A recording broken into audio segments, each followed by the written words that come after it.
Right then, you can hear me. Let's switch over to live and hopefully, yeah, straight to Stardew. Hello and welcome back to another live stream. I didn't live stream them yesterday because that night I was like, that morning I was like waking up at like 1 a.m.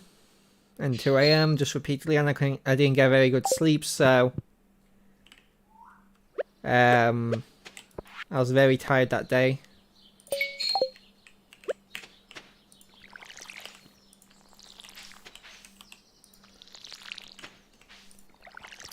So I thought that it'd be a better idea for me to not stream because I was just very tired. I'm still a bit tired today, but a lot better than I was yesterday. Yesterday I was just like very tired and couldn't really concentrate on much. And I got a lot of stuff in my well, not a lot of stuff. I got some stuff done in my main save of Stardew Valley. I got to the bottom of Skull Cavern without using a single staircase. You know, that I crafted from 99 stone. Excuse me. Which it was surprisingly difficult because I'm not gonna say that it's the most difficult thing in like video game history or whatever. It's just like, yeah, it was surprisingly difficult. Took me a few goes. I believe, if I remember correctly, it took me about six tries, with like maximum luck and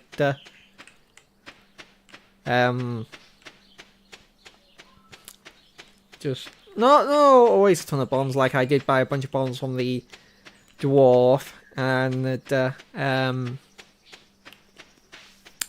they did help quite a bit, but in the last one, but oh yeah, and I also had like some ginger ale and some spicy eels. I had plenty of spicy eels because I got them off the serpents that I was killing. I got all of the monster slaying quests done at the Adventurers Guild. All I had left to do was, by the time I got to the bottom of the Skull Cavern, was, if I remember correctly, it was 4 mummies, 2 serpents, and a bunch of shadow monsters. So I went and killed the shadow monsters first, and then I went to Skull Cavern and killed a few serpents and mummies. And I believe that was actually the day of an event. What event was it? I think it was the luau. It was the luau.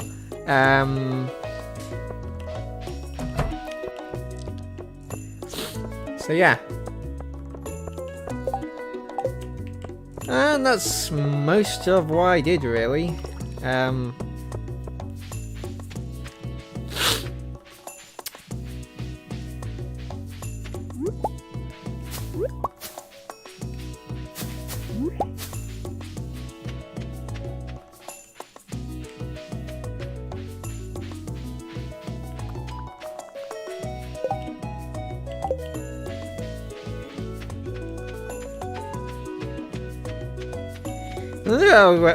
Voice crack there. The luau is really easy for me to do because for the mines I use iridium quality goat cheese to heal me up, because it pretty much heals you fully with just a single goat cheese. So I used that.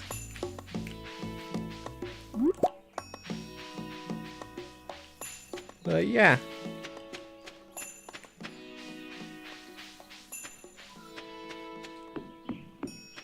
I also got the return scepter.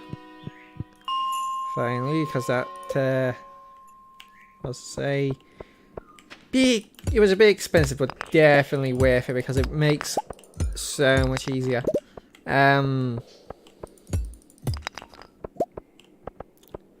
Oh, yes. Ooh. That's gonna be good. Oh no.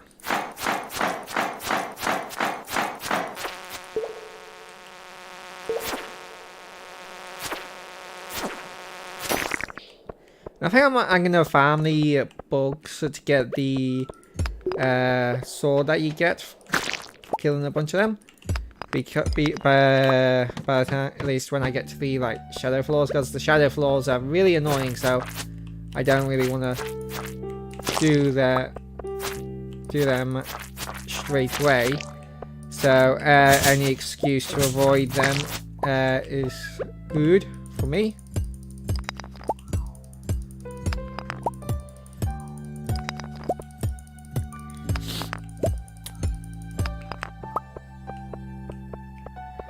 Unless I get a decent hammer before then, because I prefer hammers in this game.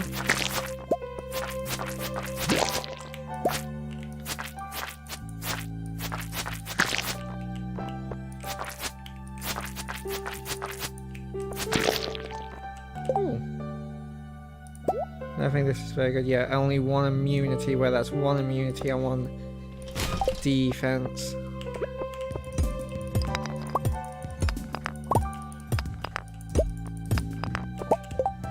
And one that's coal.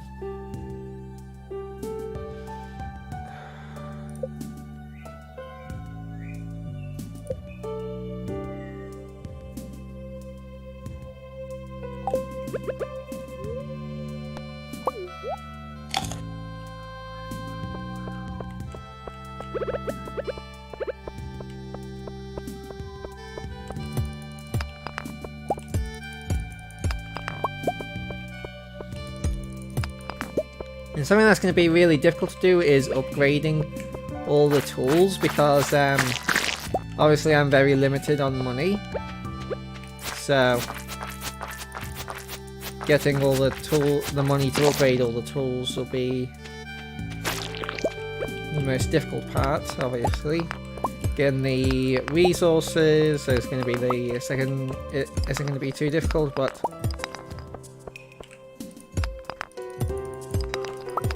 going to be, and then obviously just like going to Clint and getting them upgraded is going to be the easy part.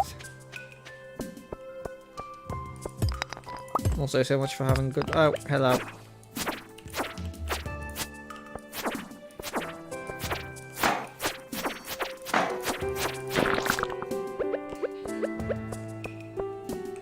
Well, I'm going to drop a bomb there. Yep. From here. Yep. I was gonna check something because I might have heard a staircase fall when that slime died. Nope.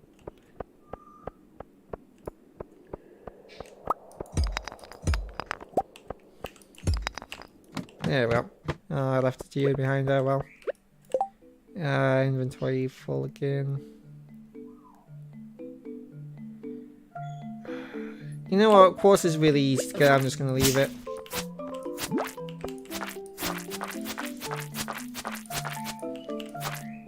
Also, limited inventory is going to be a problem.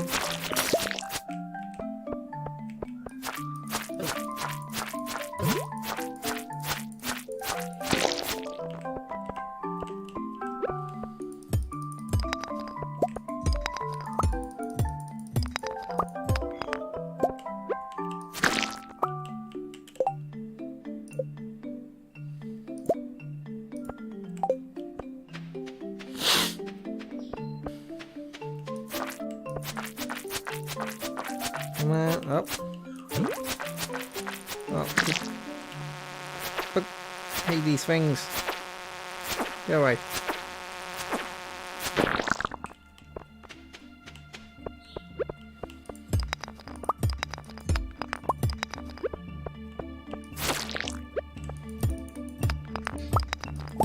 Alright, smash these up.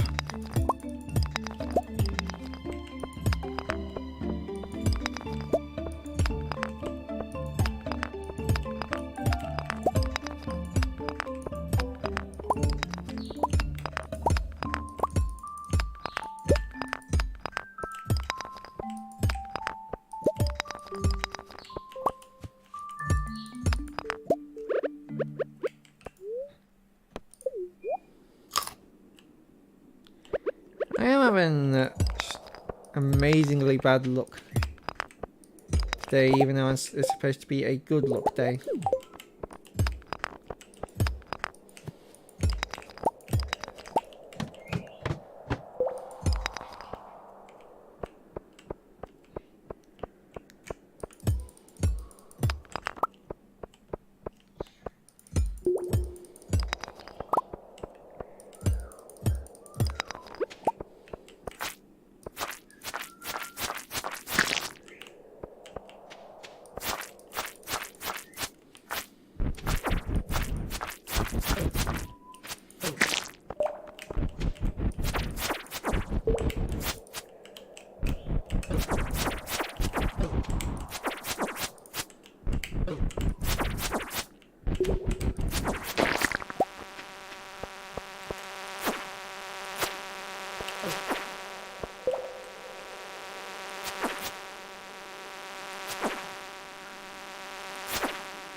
Come on, die already. Jeez. Let me just throw that to one side real quick. Place the bomb. No, not here, over here. I think would be better.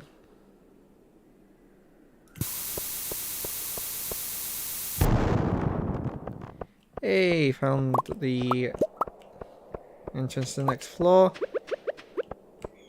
So let me grab this coal and kill this bug real quick. Oh, there's some things there that I can open up. Oh, I've already been to this floor apparently.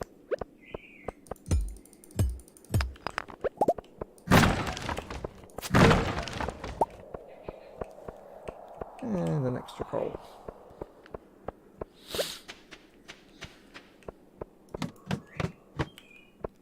Ah, it's one of these spiral floors.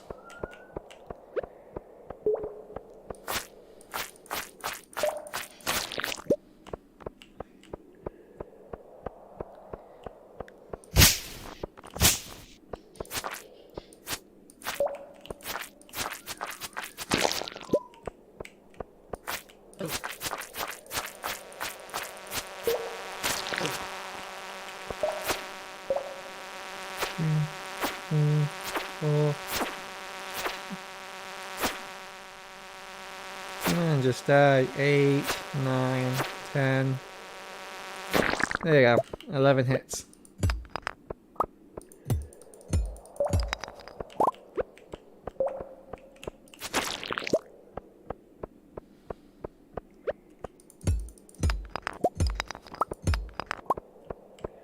I'm at 4 energy left.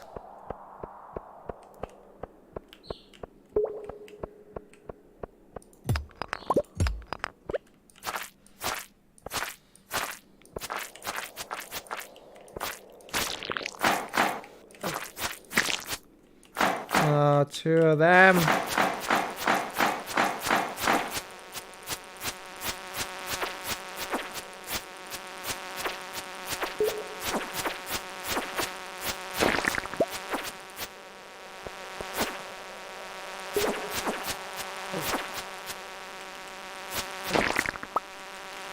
Come on, drop a bug meat for me, please. Come on, drop a bug meat. Oh yes, right, that saved me here, because then I can eat this and continue on.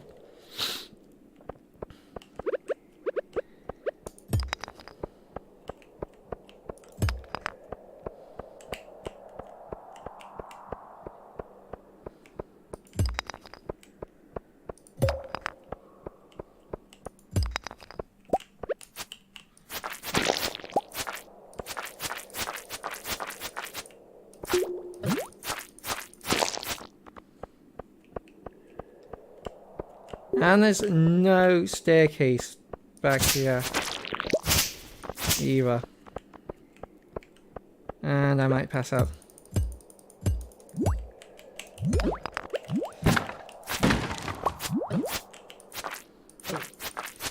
Just stop it. Get help.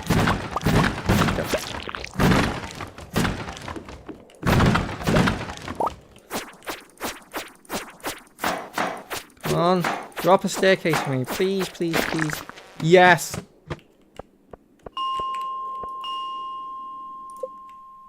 I'm probably still gonna think, but oh, that's actually gonna be really bad because I'm gonna lose 1k.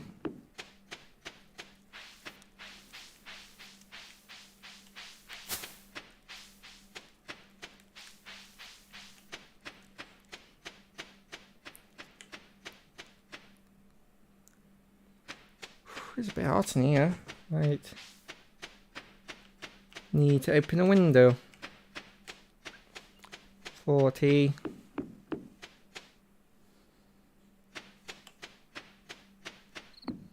$50.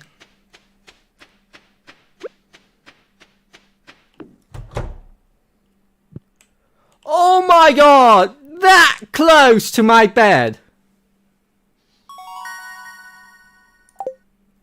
Please be forgiving and don't charge me. Oh wait, I think it did charge me 1k, did it? Eggfest. Yes, it. Ah, yes, it was merciful. For once. Right.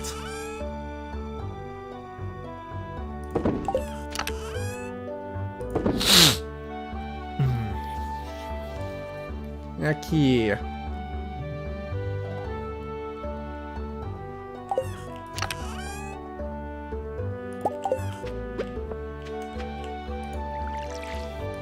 It didn't even have my energy. Is that?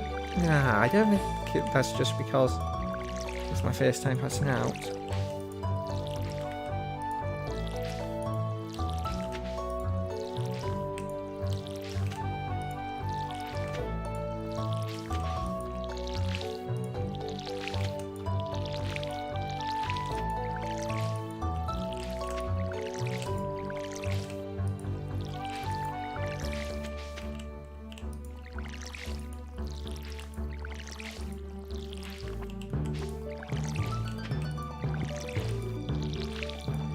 I also want to go get what's in that chest.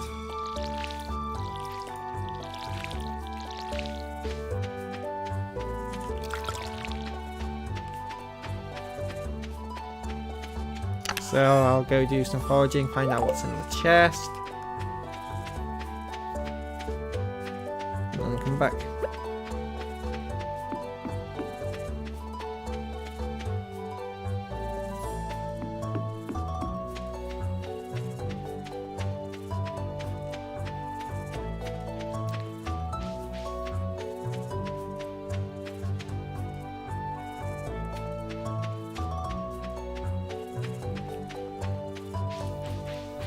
And got a forageable.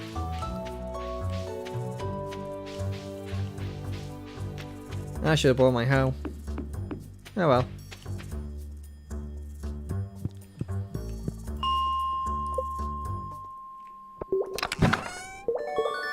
Ooh, steel small sword.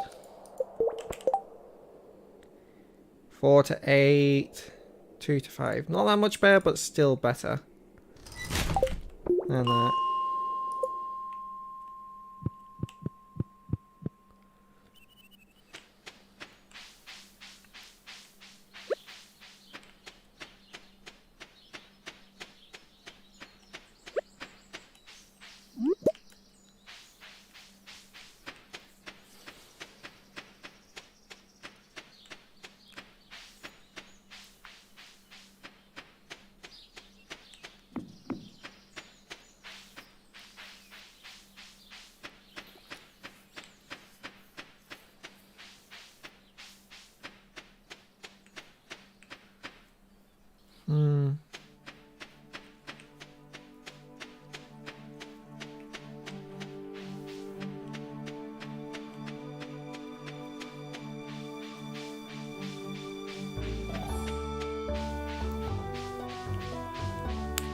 Oh, got another forageable.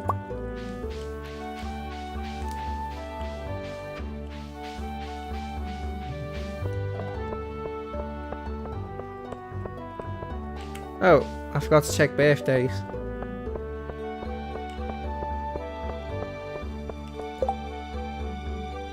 Egg Festival and then Haley's birthday.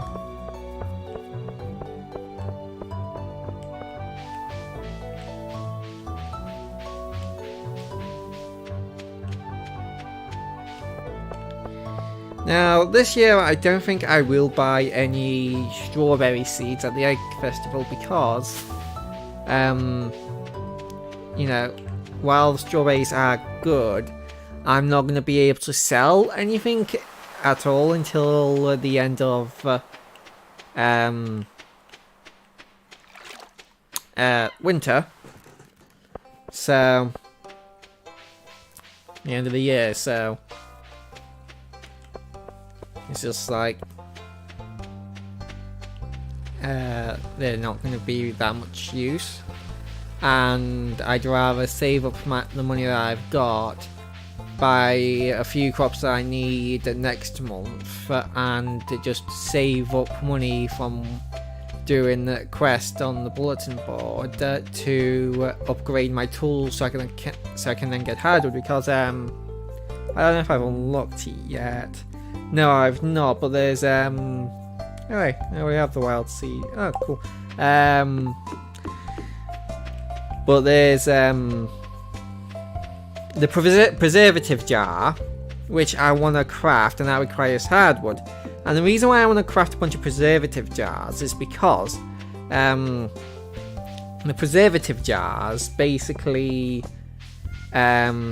you put veggies in and fruit in them, and they turn into like pickled veggies or jammed fruit, and that makes them worth a lot more money than they would be with not pickled or jammed. So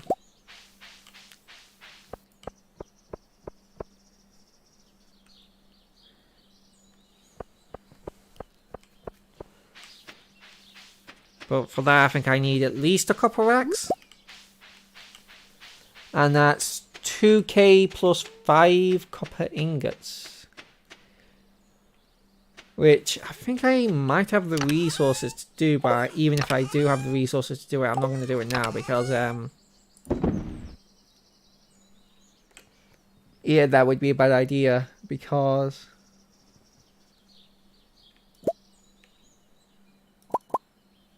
I'm gonna need my money for next season. Let me just take these out. Put them in there real quick. That in there. Alright, so 1, 2, 5, 10, 15, 20, 25, 30.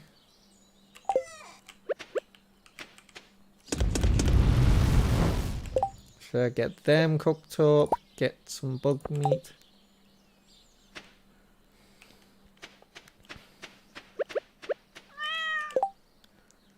So this first year really is just going to be gathering resources and forageables, getting my foraging leveled up as much as I can, so I can I'll hopefully be able to make the winter foraging seeds, because that's probably gonna that's definitely going to be my best bet for making money during winter in this challenge, because it's essentially free seeds. Oh, we've got the trading cargoes. Yeah, it's Friday. Got crayfish, crab, coconut, glazed jams, battery pack, pufferfish, cork bobber, bait, cave carrot, peach sapling, wizard chair, 5 rare seeds, and coffee beans. Now, all of this is really good under normal circumstances. Like, if I got this in a normal playthrough, I was like, yes, buy that, buy that, buy that, not that, buy that, buy that, buy that, buy that, well, probably not that, actually, maybe that, buy all of them, and probably not that because I'll probably get coffee beans off dust sprays, but most of that is just like, yes, that is what I need. I should get this cleared up at some point, but I don't have my axe on me to get rid of the wood. I don't have my hoe, I forgot about my hoe. But yeah, I'm not really good on this challenge because of the limited amount of money that I have.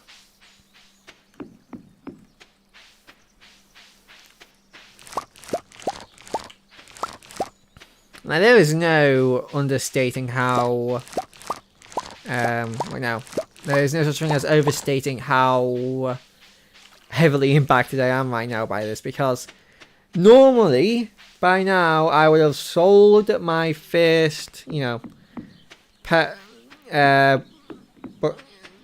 my first harvest of parsnips, bought a bunch more seeds, planted those seeds, and profit off those seeds. But in this, it's just like there are no, you can't sell them, so I don't have enough. Can't sell the parsnips. I can't buy even more seeds to then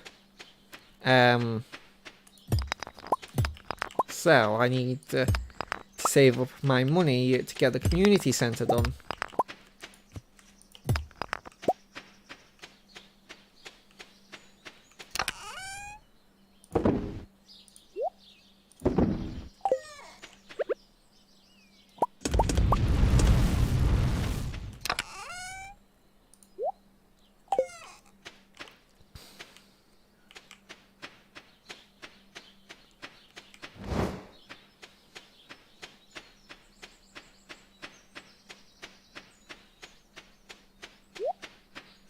So you just have to be really careful and conscious of what you spend your money on.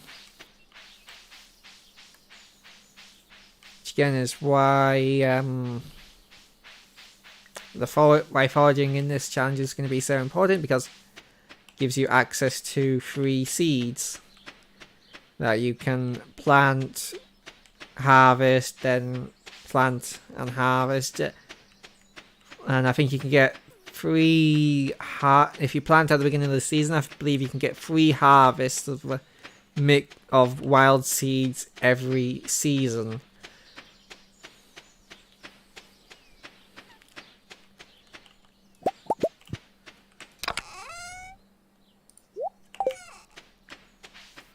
I think about 1/4 of each harvest goes to. No, not even a quarter. Wait, so you've used 4 to get 10. So, like 4/10 of your harvest is used up to make more seeds, which is not too bad.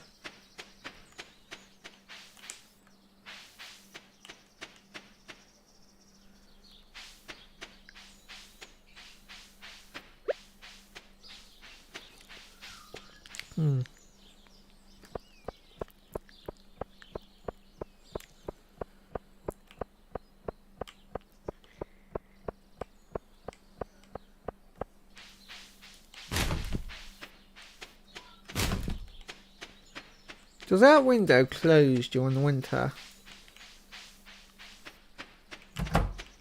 So I never even noticed it was open before. My main TV is actually in winter. So going on more about the wild seeds. I would honestly recommend using them during the late game in winter, in regular playthrough, because you can't grow anything during winter. So if you can't grow anything normally except for the winter seeds, then it's just like, Why not? I think the only other thing you can grow in winter is the fiber seeds, but you're probably going to make a lot more money from the forageables, especially if you've got the, I believe it's called botanist, the skill that makes it so that all forageables that you pick up are iridium quality. If you have that, then, well, that's just even better because that's going to boost the amount of money that you make from the seeds.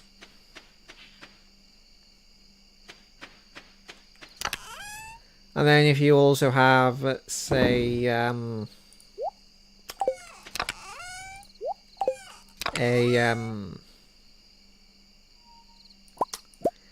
winery going, like some casks and some like preserver jars or whatever they're called, you can get them and to make some of the stuff into more valuable stuff, but I can't remember exactly what you can and can't do that with. I'd have to look that up on the wiki.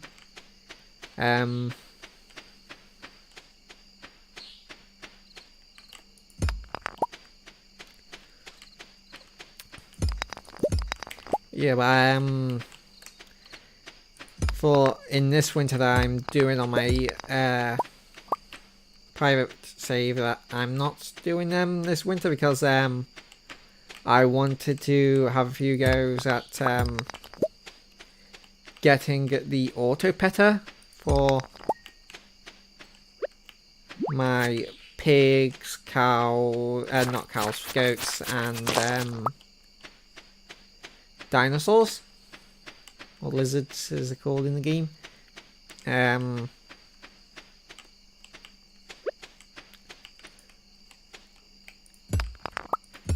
Because, you know, I don't get why they made it so that the auto petter was locked behind the JoJo membership, except for if you go to Skull Cavern and get lucky in the chests. And I did a go with where I had like 200 staircases, and after I had gotten to floor 100 without using staircases, I had to go with a couple goes with 200 staircases, just like, you know, blazing my way down and just like stopping off at every treasure room to try and get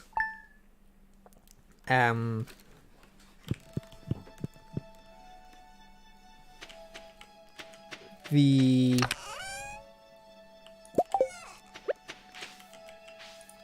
auto petter button now. I got the auto harvester. I got the the auto grabber. Sorry, I got the auto grabber. I got a seed maker. I got 2 red cowboy hats, which are fun fact, equally as rare as the auto petter.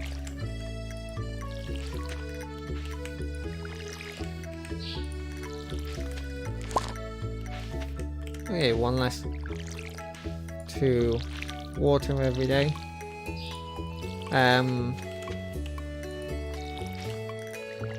But no auto petters.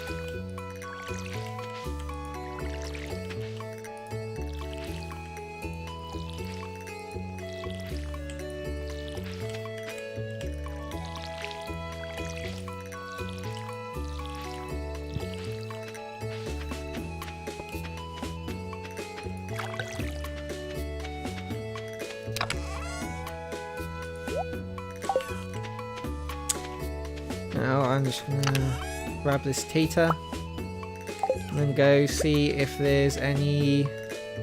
Hey Axolotl, how are you? If there's any quests to be done. Or jobs, or whatever you want to call them.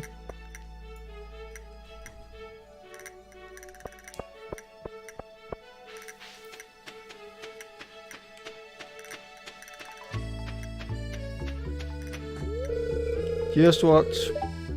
Oh, right, Egg Festival. But, what? hold on, I have to read Brian's episode. Oh, Green's episode of Double Life. Yeah, that was fucking. I was like, as soon as Green was like, yeah, let's go get a warden. I was like, that's gonna kill him. That warden is gonna be the death of him. And I knew I was right.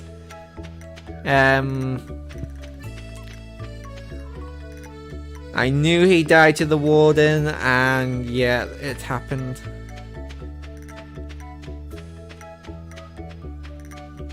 But they did make it surprisingly far. Like, when I saw that he was linked with Scar, I was like, well, this is going to be a short series. No, Scar actually did well until he died twice in a short period of time.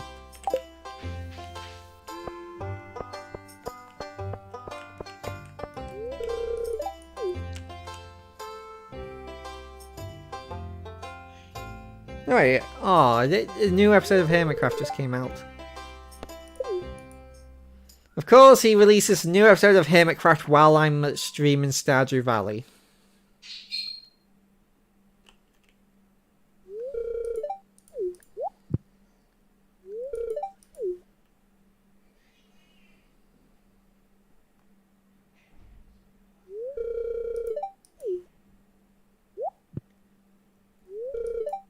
Right.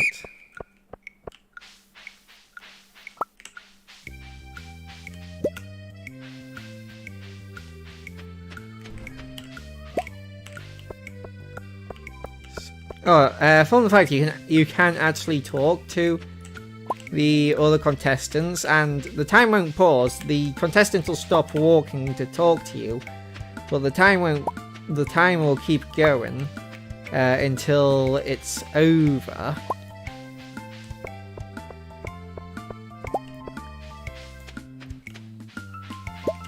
Well, the contestant will just stand still and talk to you, so you could just like talk to somebody to make sure they get literally 0 eggs. And 13 eggs, nice. Yeah, it's weird. I've really been getting into mod pack, especially one called Not Too Complicated, and the Skyblock Tech mod pack. What's his name? Iskal. If you go to Iskal's channel, Iskal85, he made his own mod pack called Vault Hunters, and he's currently doing a series on it on his channel. You might want to enjoy that. If you like Minecraft, or well, I'm gonna give a quick shout out to one of my long-time favorite YouTube channels. Like, most people probably know who they are. They're like Yogscast Duncan is one of my all-time favorite Minecraft YouTube channels. Like, if you like some of my favorite series of his, like Blast Off, To the Core, Project Ozone, that was Project Ozone 2 specifically, with like Lewis and Shin. They were just fucking hilarious. And that guy I mentioned there, Lewis. Fun fact, if you didn't watch MatPat's game theory on this, actually talking about this, but Lewis and his friend Simon, the two original like founders of the Yogscast, were the people that were I don't want to say they were entirely responsible, but they were mostly responsible for Minecraft's popularity on YouTube. And Minecraft's popularity on YouTube then basically made it into the massive game it is now. So essentially, Yogscast, Lewis and Simon are the reasons Minecraft is what it is today. Oh, did I mention they're British? As well as Duncan. Well, most of the Yogscast are British. There's like Rivian, Xylus, I believe Boba, and someone else might not be British, but yeah, most of them are British, but they're all good friends, the Yogscast. Yeah, Vault Hunters, watch. Yeah, where I play Vault Hunters, but I died twice in the vault and just gave up. Oi, they're British, ain't it? Yeah. I mean, yeah, I gotta give like call outs to like really good British content creators when I see them, because, you know, I love my country, and, you know, like, everybody should love their country.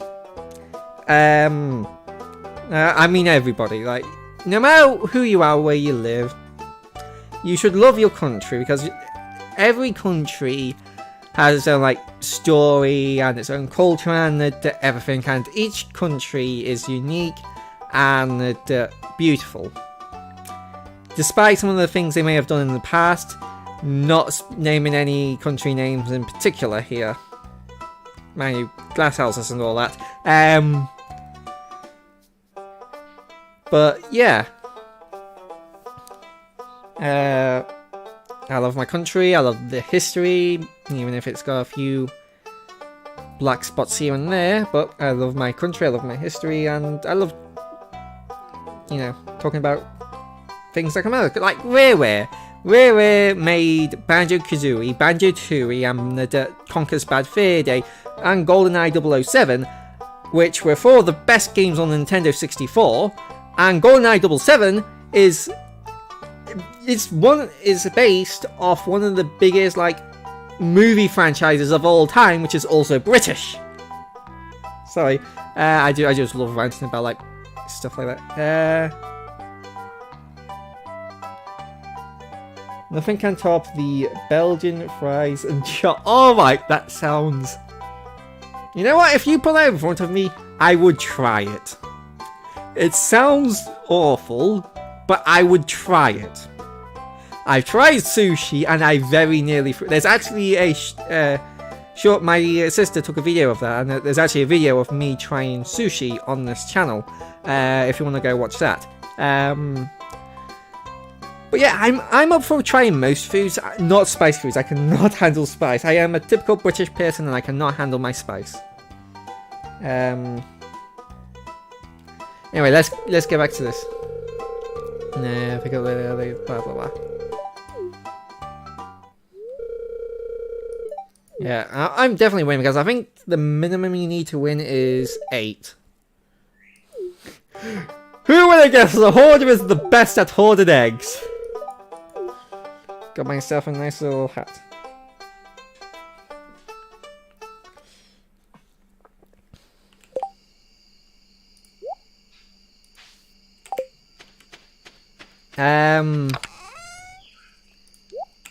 Well, I know it's like, I'm getting a bit hot, so I'm gonna go open the window and talk about this in the mo.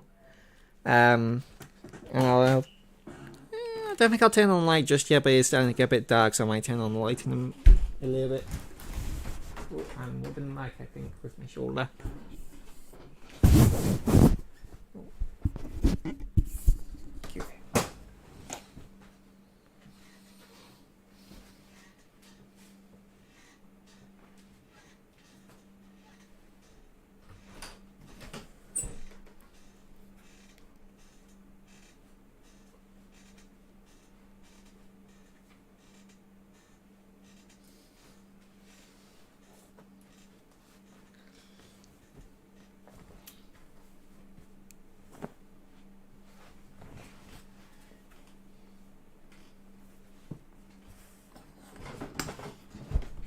Oh, so French fries were actually made in Belgium. So what you're saying here is that they had like chocolate fries, and then the Americans took the chocolate off, and then they called them French fries. So French fries are actually the Americanization of a Belgian food. Anyway, recommend fries with chocolate.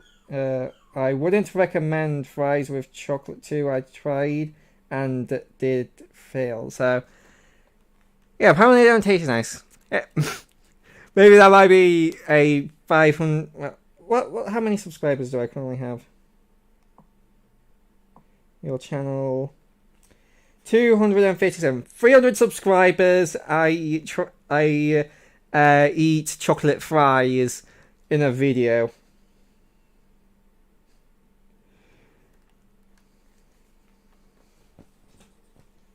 And give an honest review. Could I even get chocolate fries in the UK?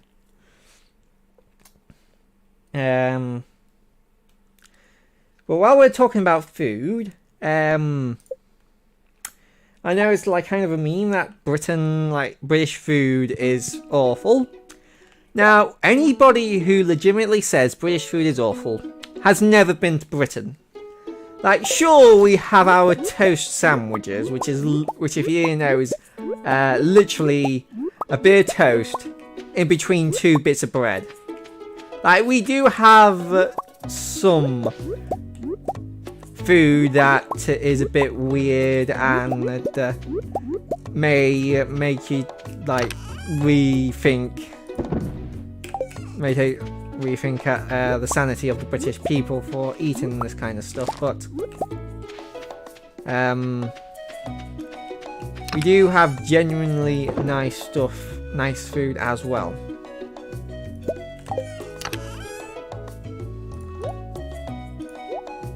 Like fish and chips, fucking fish and chips. Like you get a fish. I'll get into it in a minute. You get some fish, you have some chips, put some salt and vinegar all over it. Oh, fucking delicious. Like I could go into my kitchen right now, grab a bag of frozen chips, and some fish I have in there, chuck it in the oven for about 25 minutes, cover it, just chuck some salt and vinegar over it. Still really good. You don't even need to go to a proper fish and chip shop. Like even just like you can get some good chips and some good fish from the local shops. Like just go to like your local Iceland or Tesco's or Asda. Get some basic frozen fish, frozen chips, and yeah, it's gonna be delicious. Like if I had to give up meat, I would be a pescatarian. And the pescatarian, doesn't eat meat except for fish. I don't really get it because I thought the entire point of giving up meat was the morality of ending a living thing's life. But I don't really care. You do you, I'll do me. We won't do each other probably. Mac like reference. Or quote.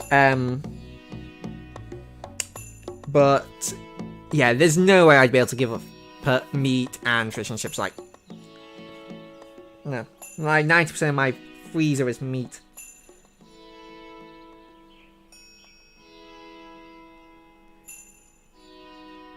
Oh, Belgian fries and Belgian chocolate not together.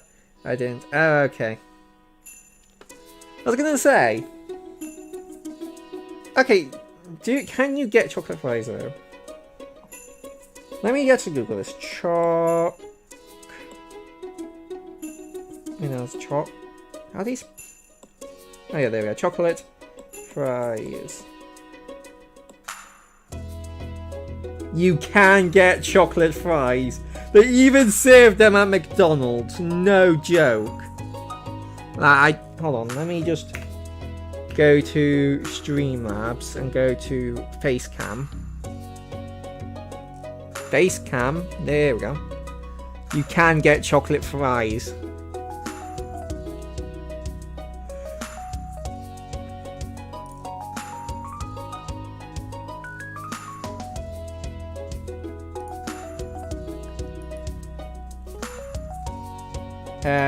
What was I talking about?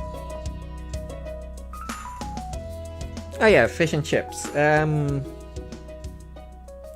We made fries, but Americans managed to make our fries worse and call them French fries. Have you had the French fries from McDonald's? The French fries from McDonald's are my favorite, fries. Out of Burger King, McDonald's, and KFC, McDonald's has the best French fries. And if you want my opinion on those three, McDonald's is the, jack of all trades. They don't have the best anything, but they have the most but everything they have is good, and they have the most variety out of the three. KFC has the best chicken and Burger King has the best burgers, but everything that's not burgers from Burger King or chicken from KFC isn't really that good in my opinion, except for the Oreo Crush'ems from KFC. I fucking love them. But yeah, so, you know, if you have a smaller group of like 3 or 4 people, you can usually go to like KFC or Burger King, but if you have a larger group of people that have more varying tastes, then it's safer to order from like McDonald's, because then you're gonna you're gonna be guaranteed to have something that somebody likes.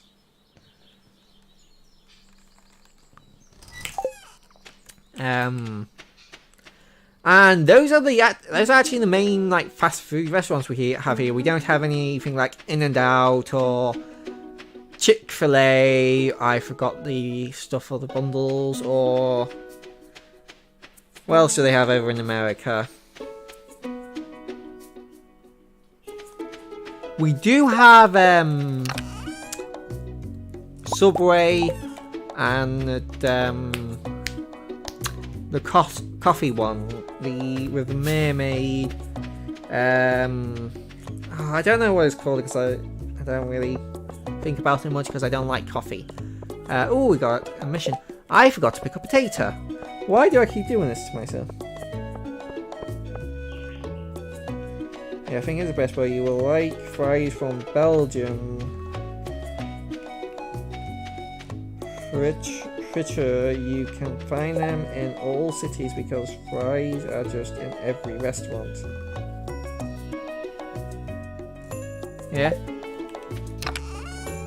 So just like Belgium fries. You could probably find them from Iceland quite easily.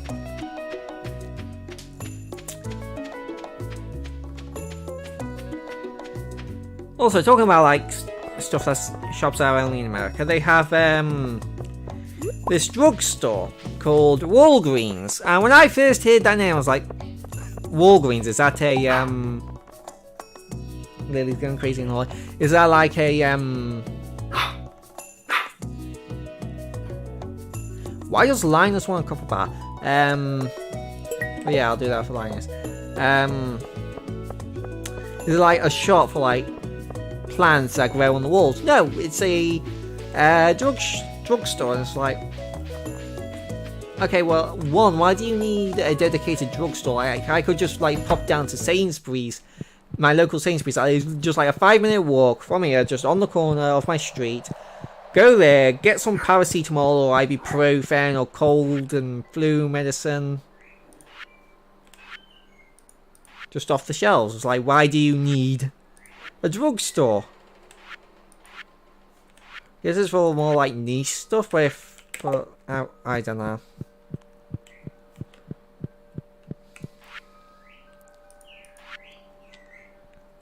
America's weird. Oh yeah, there we go. Full crop garden. Yeah, here we go. Just a couple more to go.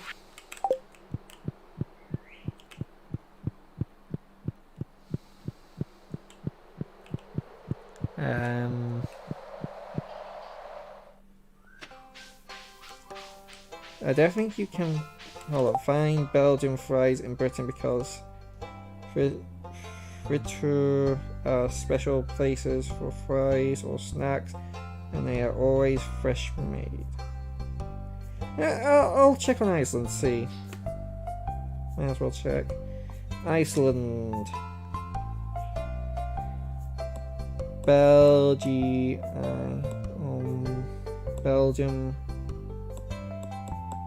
Like, it's really easy to get Belgian chocolate because, you know, that's what they're known for.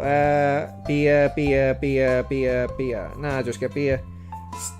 Stella Artois Belgium Premium Large Bottle. So yeah, it's Belgian beer. No, I can't get Belgian fries.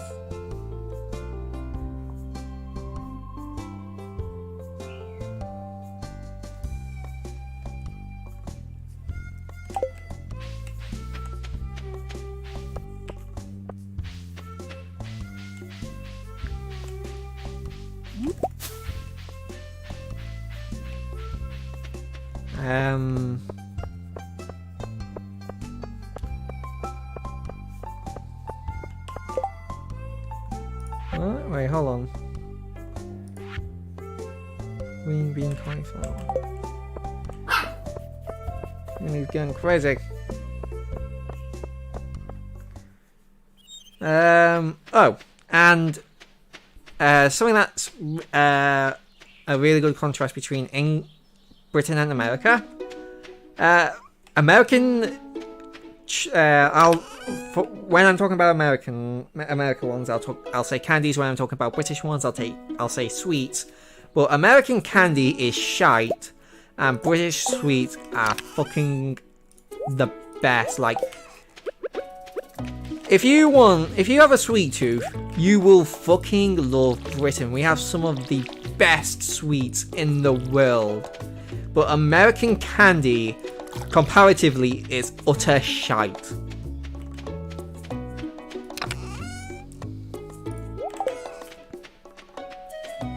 Like, seriously, it is just nowhere near. Americans are nowhere near as good at making sweet treats as British. We are the kings of sweets, essentially. Like, Belgians have their chocolate, and they're really good at making their chocolate, but we just have sweets. Sweets are the best. Like, I don't know if they have this in the rest of the world, but there's this sweet called rock, and you can get hard rock and soft rock, and it's basically... I'll pull up a picture of it in a mo. Once I switch back to over here, go back to face cam.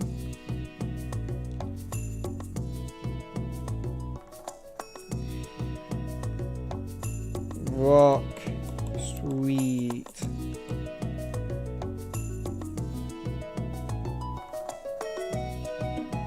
So this is rock. It's basically a long cylindrical stick, and it is really nice. Like, it'll fucking shatter your teeth. If you get a hard rock, you will break your jaw trying to eat it. Bear in mind, I ate this as a child. It is really strong, but you can get soft rock, which is soft, obviously softer and a bit more chewy, and it's quite nice. But yeah, Axelor did say something here. Beer is also a very big thing in his country. They got Jupiler. Oh, sweet merciful crap, that's going to be hard to say. Hugarden, Stella Artois, Oma Henneken, and we make our own beer in our basement. Sometimes, I think he meant to say sometimes. They sometimes make their own beer in their basement. Yeah, I think you can make your own beer in England. My father, before I was born, he was in prison, and I was actually not long after he got out of prison, he got with my mother. But when he was in prison, he actually looked after one of the other inmates' toilet concoctions of beer. And he got caught. At least according to him, the warden of the prison, when reprimanding him, saying that he would much more prefer the entire prison be high as a kite on weed rather than drinking beer. My father's pro-legalization, could you tell? Well, I'm also pro-legalization, but he's a bit more pro-legalization than I am. Axolotl went to London once and got some sweets, and they are amazing. Oh, and God, the sweets are amazing, he meant to say. Yeah, like I said. Right. Like I said, it is a bit of a meme that England doesn't have good food, but if you know where to look, you can just find some amazing... Like, there's a reason why Gordon Ramsay came out of Britain, and is now one of the best chefs of all time, holding the second most amount of Michelin stars out of any chef at one point in time.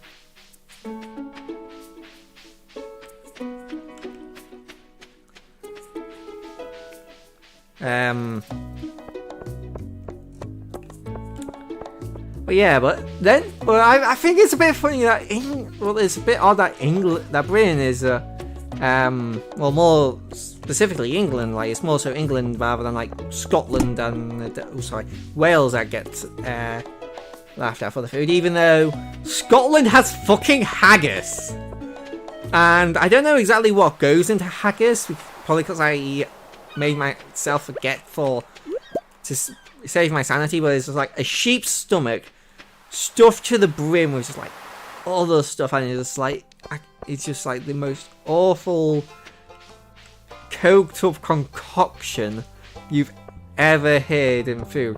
I don't know anything about Welsh food, so I can't really say much about them. But then you also have like France. It's like, yes, let's not pick on the people who literally eat snails and frogs. Like, yes, let's pick on Britain, England, the country with the best sweets and fucking fish and chips. Oh, and there's something I forgot to talk about fish and chips, and that I'll talk about in a moment. And not Scotland, who invented haggis. France, who eat frogs' legs and snails. Or Ireland, whose, for the majority of their existence, their main palate consisted of potatoes, and more potatoes with a side of alcohol. Like, don't get me wrong, I love the Welsh, the Scottish, the Irish, and the French I can tolerate most of the time. Their president was a bit of a dickhole when he was like doing everything in his power to block a deal Brexit. But it just seems a bit odd in my opinion. Axel also likes the triangular sandwiches from Tesco's. They are cheap and easy but good. I guess Axel also said haggis is the worst. Yeah, so I don't know if they do this in other countries as well. I assume they do this in at least America, but yeah, you can go to the shop and you can get these like pre-made sandwiches in like these little triangle boxes. And now I usually cut my sandwiches lengthways because I eat around the. Well, actually, no, I don't. I cut the crusts off, but before that, my nan would cut them lengthways because I would eat around the crust, and it's just easier. I think, I don't know. But yeah, I just cut the crust off and then eat the sandwich that way. We also eat snails and frogs because maybe you know that Belgium was once a piece of France, but Peace, Netherlands, some got both their culture mixed in us. Yeah. I mean, when a country borders another country or has a lot of like trade and stuff with them, the cultures mix. Take Greece and Rome for example. When Rome conquered Greece, Greece culturally conquered Rome because when Rome conquered Greece, you know, there was a lot of culture and like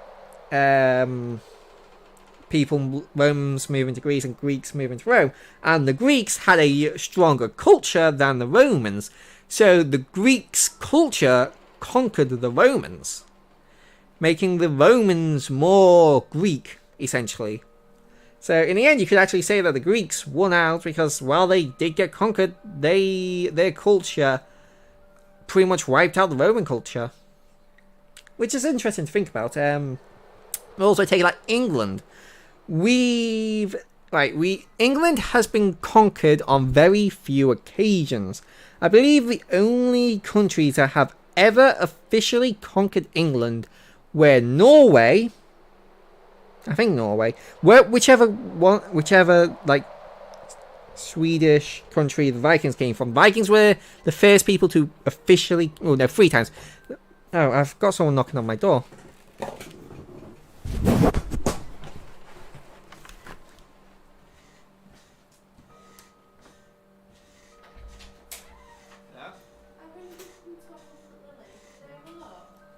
you beautiful.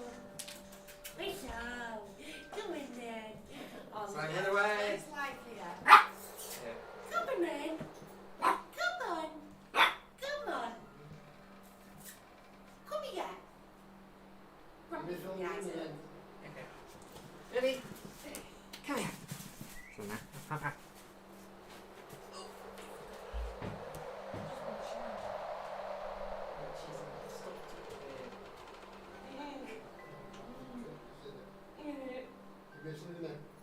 Yeah.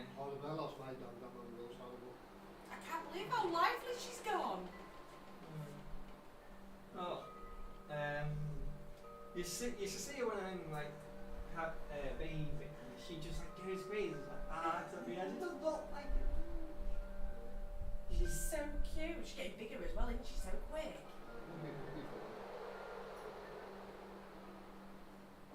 Oh, I took her to my mum. So my mum took her out in the back garden with her, and she has some chickens in the back garden. So she went up to the chickens, and the chickens were like, fox, run away. She's like, oh, play, let's play. She went to play with the chickens. Yeah, the chickens were. He's got his face like that. Yes, it was. Watch her do this. Look, watch what she does. She gave his own feeling. Oh, you're coming to me now. You're coming. Look at her. You're alright. What is it? Oh, look at that.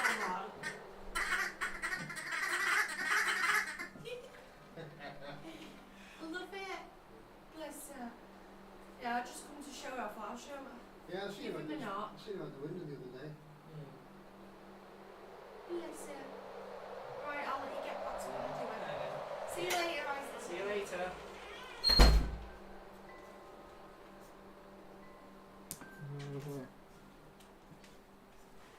Just my neighbours wanted to come look at Lily. Oop.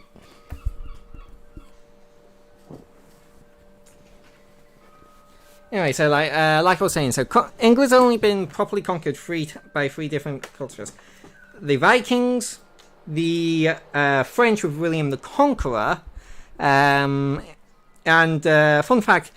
William the Conqueror conquered England on October 14th, 1066. Or 14th of October, 1066. And I was born on the 14th of October, which is really coincidental. I was born just a few hundred thousand years after William the Conqueror conquered England. And the Romans. Not in that order, obviously. But yeah, those are the only three times I know England has properly been conquered.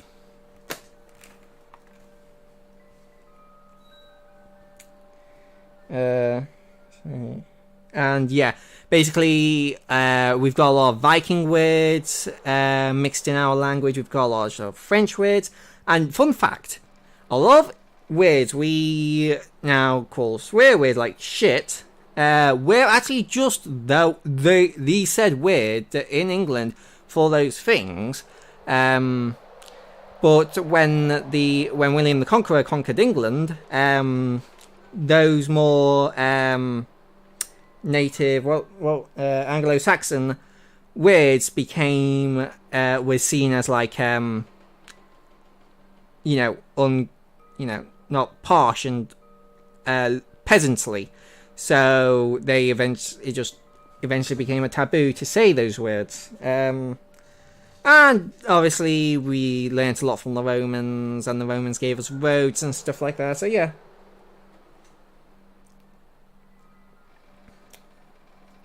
In the early 19th century, Belgium didn't exist. There was just the Netherlands and France, yeah. Because of that, we got three languages in our country. A little piece of Germany was given to Belgium after World War One, so we got French, Dutch, and Dutch. Dutch? What? I've not heard of that last one. Anyway, the thing about fish and chips. Well, it's more specifically about the fish itself, and it's a bit like a a bit of like a culture war in England. So there's the north and the south of England, and I live in the south half of England, I think. I've not really measured, but I think I live in the south half of England, not far from London itself, just like a 6-hour drive.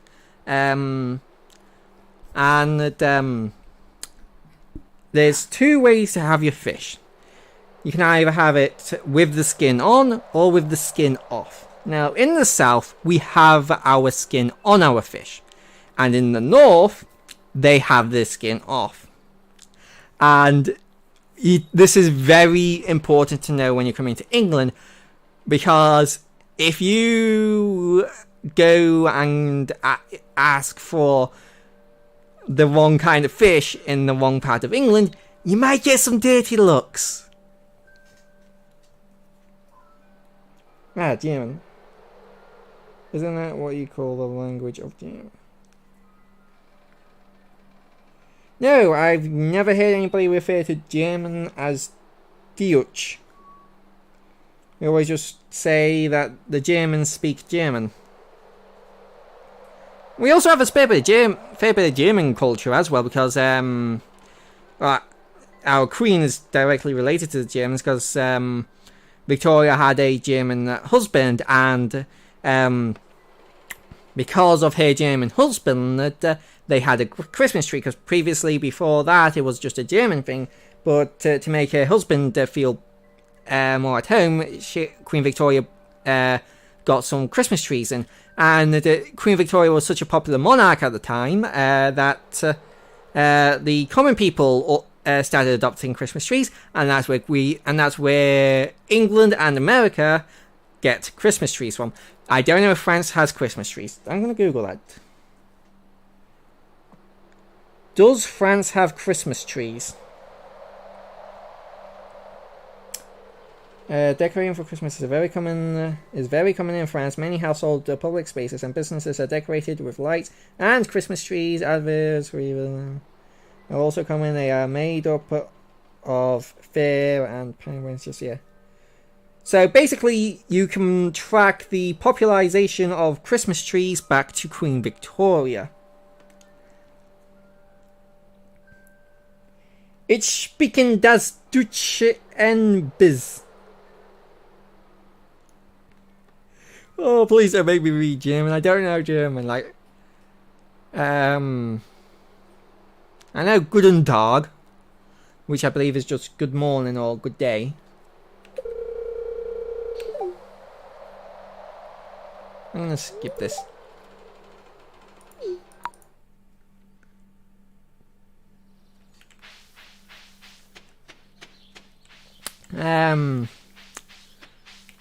Another member of the Yogscast is Sips, who is not British, but I've been watching his Stardew Valley streams, and the chat is fucking insane in his streams.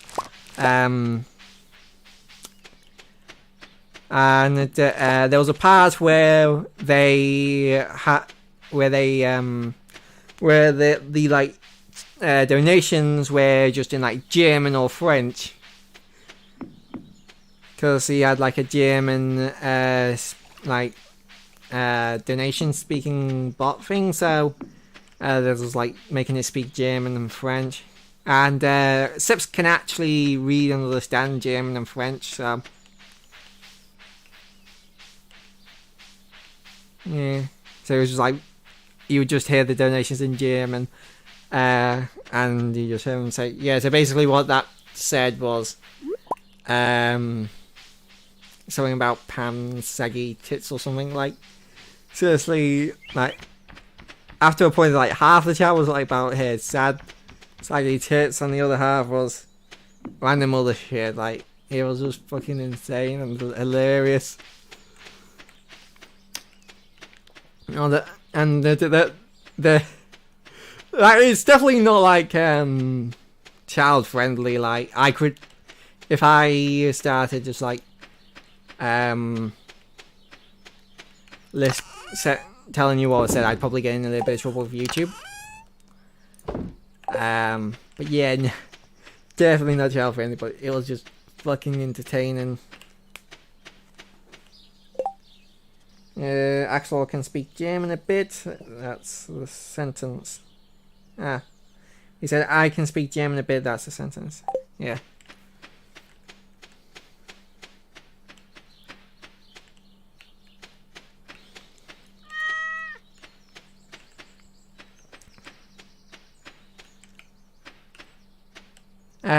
Oh, I can't remember who it was. It was this black guy. He was in the news recently because he's like, one of the venues he was, supposed to be at, like, put on, like, a show at, cancel, well, didn't really cancel him, but just, like, made a deal to, like, transfer him to a different, theatre, and there was a whole controversy about him recently, but, no joke, I didn't know who he was before that. Well, I didn't know exactly who he was, but I can't remember how. I think I was like going through YouTube Shorts, but I was like, I think I was going through YouTube Shorts and I found like a video of his, just like talking about this story, which is very fucked up. So, yeah, sorry in advance if this is a bit fucked up for you, but it was a story about this slave who was so good at being a slave that his owner basically gave him his freedom and a plot of land, and now the slave starts working on that plot of land, and he eventually, you know, he's really good at farming, and he eventually needs help with this plot of land, and you know, so he gets slaves. So the former slave becomes a slave owner. But not only that, but he bred his slaves, which was a practice that that most white slave owners did not do. It was that evil even back then, and it's just like, it goes to show that, you know, if there's profit to be made, people will do anything, black, white, whatever, and it's like, white people weren't even the first people to, like, and it was like, white people weren't even the first people to invent slavery, and that, you know, that kind of idea. It was like, it, you know, if it makes them profit, then they'll do whatever is most profitable. But it just baffles me how anybody who had been subjected to such inhumane treatment would not only go on to repeat said treatment onto others of their kin, but go even worse and be even worse and inhumane than how he was treated. And it's like, a bit baffling in my opinion.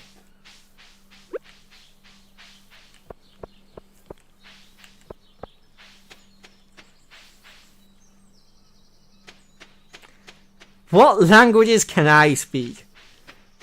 Yes. Well, I'm obviously a native English speaker. I can speak English because, you know, my first language. And that's pretty much it. For the most part. Like, in school, I did have mandatory French lessons, so I know bits and pieces of French, like, Je m'appelle Isaac. And this one's I'm probably gonna mess this one up a bit, but something amateur, like, how are you? I can't remember what the French word for how. Well, I was basically told basic French for that. I didn't like French. I didn't like learning French. It was stupid in my opinion. Why are there masculine and feminine words? They're words. Stop personifying words that people wonder why. We have theories when the French have been personifying words, fucking words, for the last fuck knows how long, because I can't be asked to look up how long the French language is. And I know a little bit of German I picked up from you, like Guten Tag and Nein, and well, I know Murder, which is French for shit. But other than that, a tiny bit of Japanese I've picked up, like Kawaii, which is very extremely surface level, and Konnichiwa, and I think that's it, really. But yeah, I'm not good at learning second languages. I barely learned how to speak English. I'm not really gonna be good at learning a language. I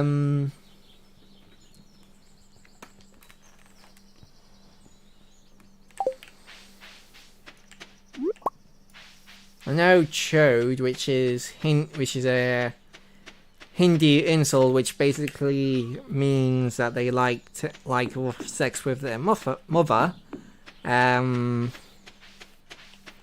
because because I watched Scammer Pierogi and that kind of stuff. Which, yeah, if you've not seen Pierogi and Scammer Payback stuff, highly recommend. Really entertaining, and you learn a lot about how the scams are done and everything.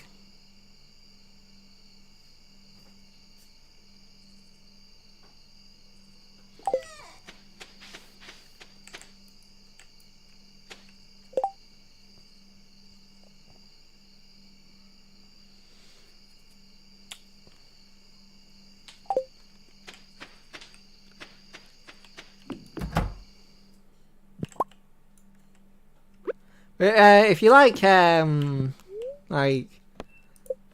whole debunking scams and stuff, another one of my favourite British content creators, and this one's a bit more controversial, is Thunderfoot, with O's instead of zeros in the foot.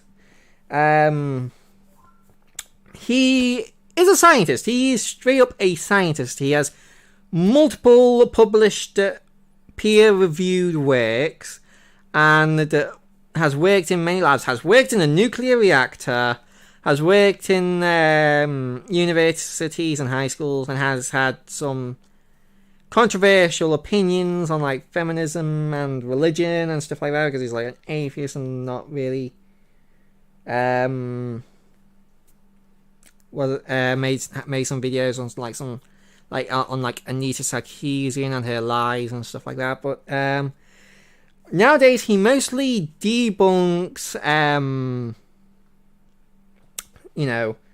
those GoFundMe and Kickstarter scams with science and Hyperloop and this dryer and stuff if you like science and stuff, he's a really good one to watch. I found him back in about 2012. My friend introduced him to me. I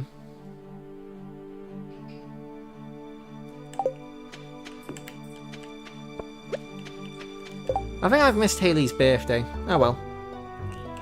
Don't really like Haley.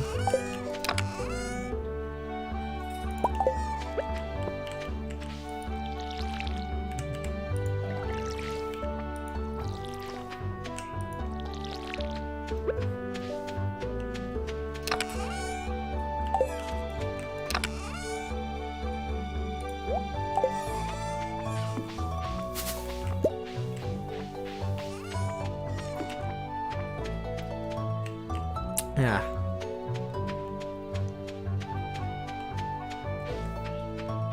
And he's well travelled. Yeah, he's a British man, but he lives in America.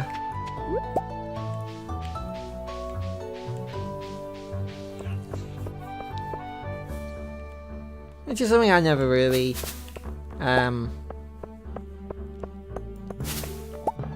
understood. Why would you move to America from Britain to America? Hey, that's just me. I'd much rather live here than over there.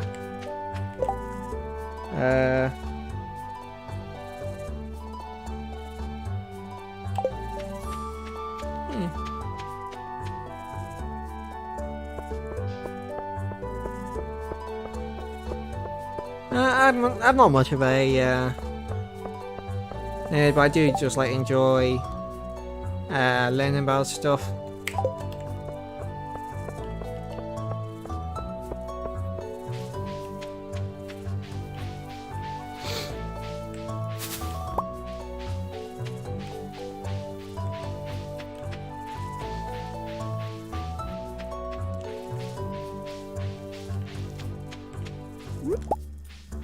Yeah. Yeah.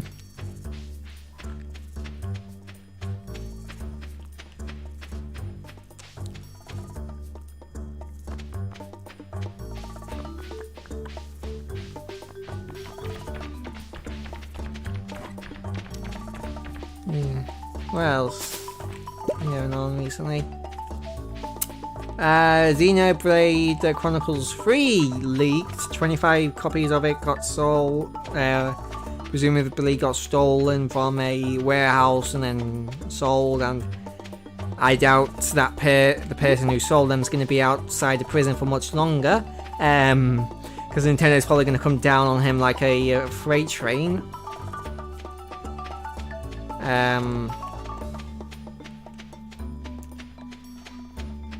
But yeah, that's unfortunately been leaked, and then like a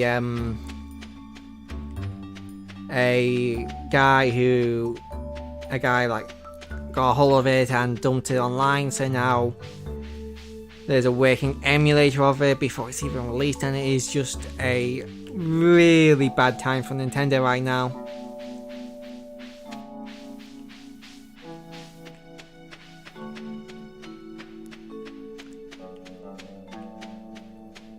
It's just disappointing in my opinion.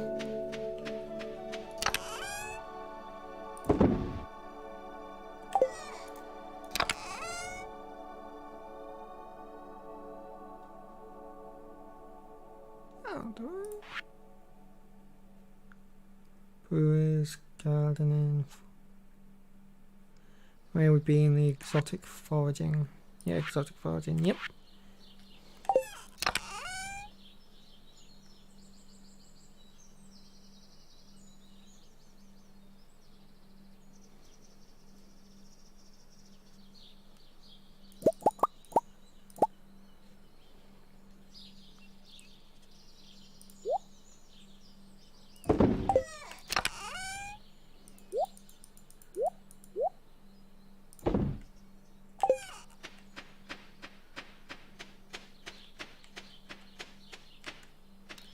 I think I'm gonna give some more of these trees.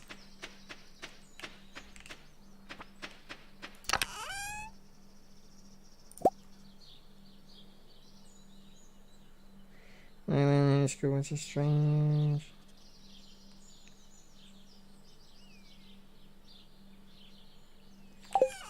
Yeah, I don't really like the current school system. I hate the idea that one size fits all mentality for starters. Like, that is just straight up wrong. Like, each child is unique, is an individual and unique, so one size isn't gonna fit all.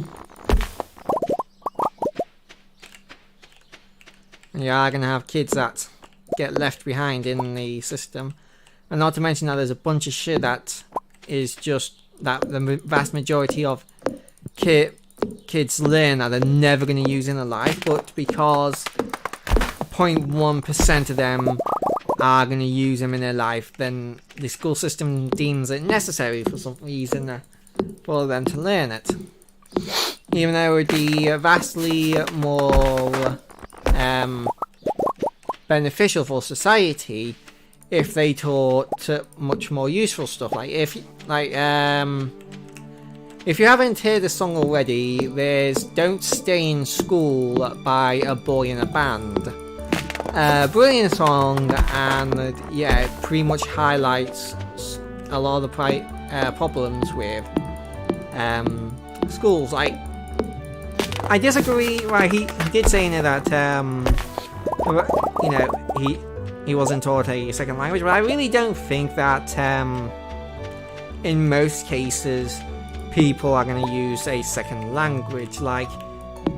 even I'm not going to be really using a second language because I've got Google Translate, and I'm probably going to be more exposed to other languages like French, German, and so on, more than most other people, because, you know, England is, I don't think it's the biggest, but I'm pretty sure it's like one of the biggest and most spoken languages in the world, and there's not many places in the world that don't already speak English. So if you're there's a good chance that if you're speaking to somebody, they're gonna be able to speak English.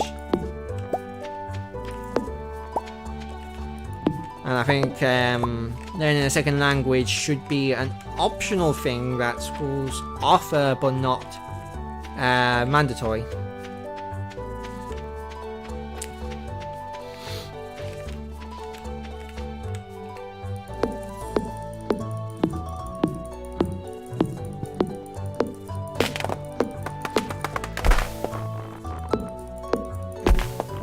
I'll read that coming in the mail. I'm in a lot of pain in my arms and the chest because I'm working out a lot because I'm quite fat, and not like fat, but I'm over 70 kilograms and 14 years old, but it's getting good and I have shredded my arms, but my chest is fat. Yeah.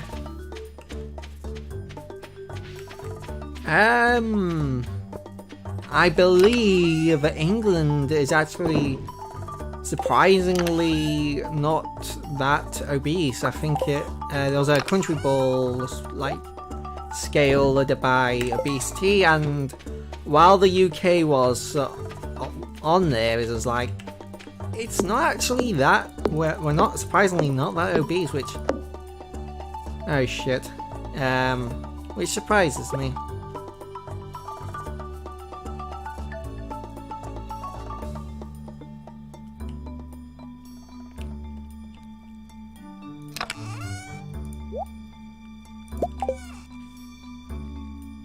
If it's a good luck day tomorrow, I'm probably going to go down into the mines.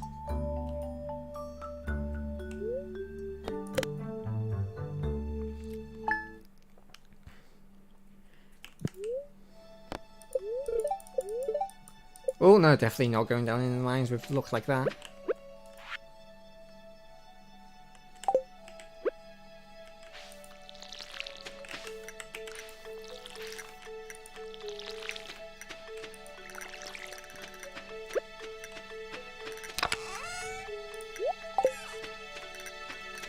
I guess I'll go forward and clear up some of the debris as well. Actually, probably wouldn't have been a good idea to go mining today anyway, because I've only got 228 energy. Also has to do with genetics, because both my parents are really fat, but my sister is not. Very weird. Surely America is top of obese. Their portions are 1 plate, 3 plates for us. Yeah. I believe, yeah, America was the most overweight, but with genetics are part of it, but it's also just lifestyle. Like, if your parents eat unhealthily, then their children are going to eat unhealthily. With my sister, she was skinny earlier in life when she was eating more healthily, but she got with this guy who was fat, and then she became fatter and fatter. So, and now she's got a daughter, and her daughter's a bit chubby. So, it's partly genetics, but I'd say mostly just like lifestyle and environmental, for the most part.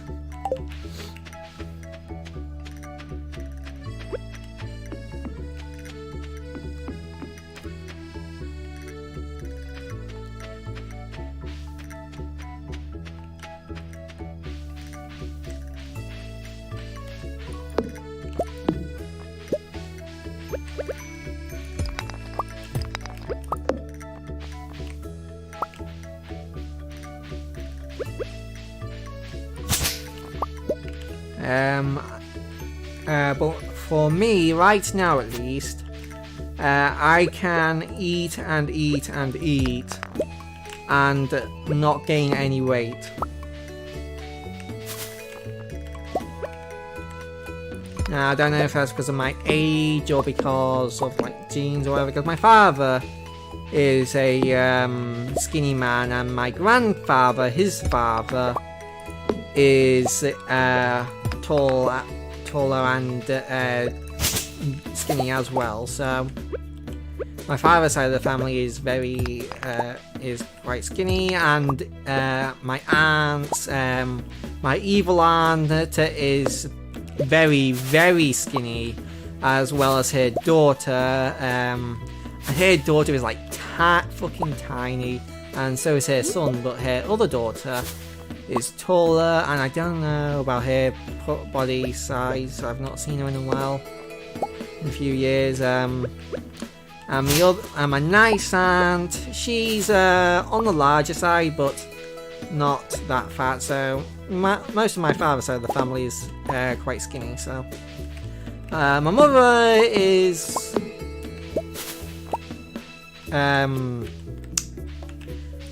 not skinny, but she's not, you know, massively overweight. She's just like a little bit overweight.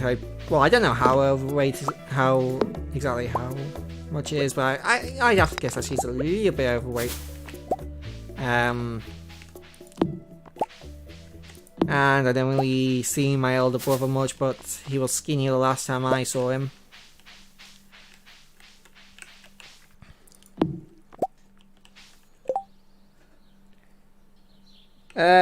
Lily is fine. What is she doing?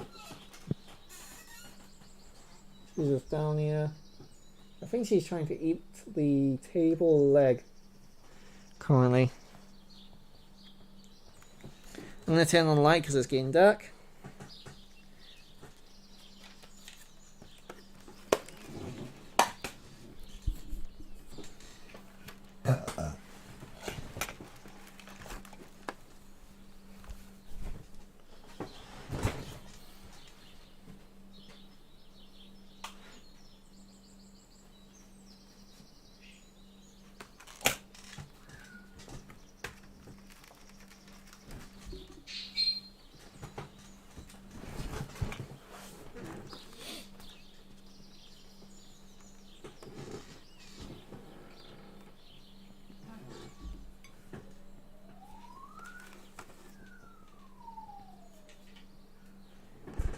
Oh, and my mum's dad is a rotund man, and my mum, I think she was skinny. I honestly don't know because she died like 3 weeks before my elder sister was born, and she was born 3 years before I was born, so never met me mother's mother.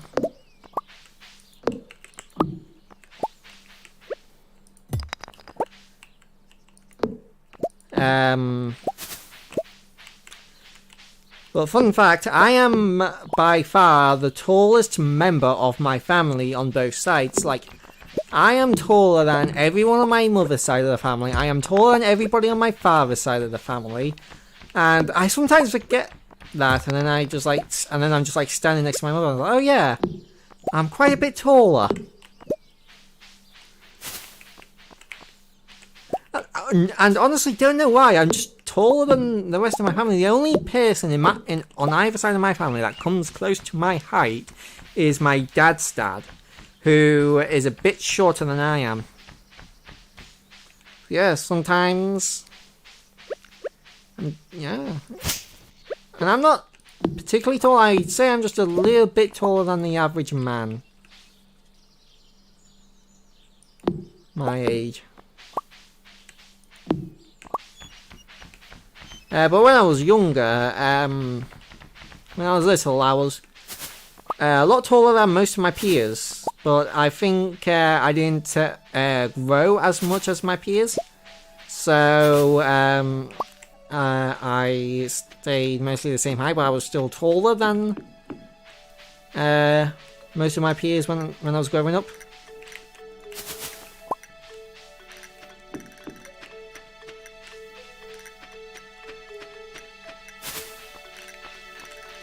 And I think I've only ever met two or three people the same age as me that were taller than me.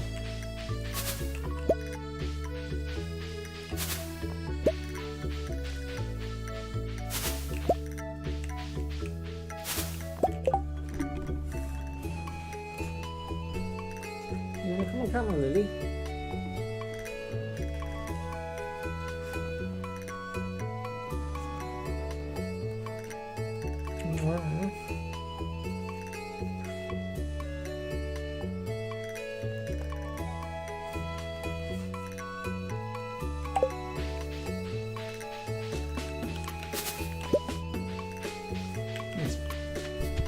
Very nice, Lily.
Oh yeah, job. Would like to hire someone to fetch a carp. That should be no big deal. I already have one, in fact.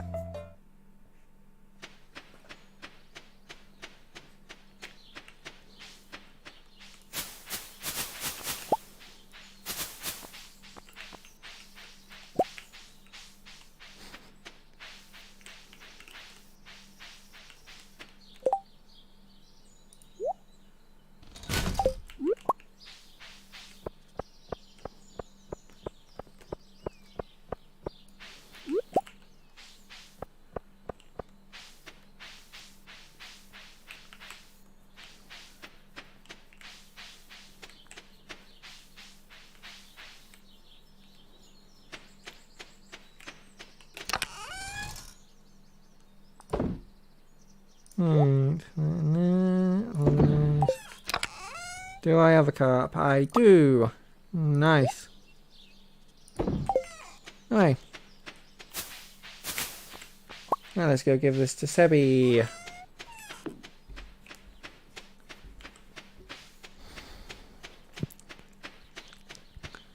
I can't remember when I learned about this, but I learned about like the American dubbing of the Magic Roundabout. So basically, long story short, there was this TV show called The Magic Roundabout. It was adapted into a movie, and then that movie was redubbed for the American viewers. Now, I watched the British version growing up, obviously because I'm in Britain. But the American version was apparently was really obnoxious because they just like had replaced the lines with just just bad lines, and then like whenever somebody's like mouth was off screen, they would just like throw in as many like movie references or quotes as they could, making the movie a lot worse. And to be fair, the movie wasn't that good to begin with. Like the British version of the Magical Roundabout is a decent movie. Like I would give it a 6, maybe 7 out of 10. But okay, see you later, Axolotl. But yeah, would not recommend the American dub.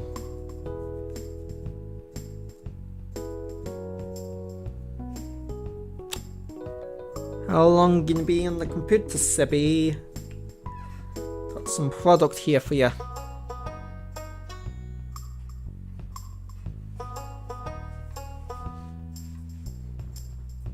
Oh, here he comes.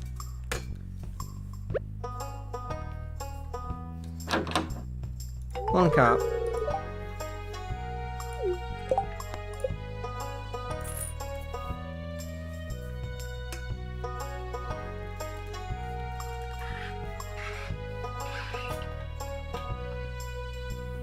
Quick drink.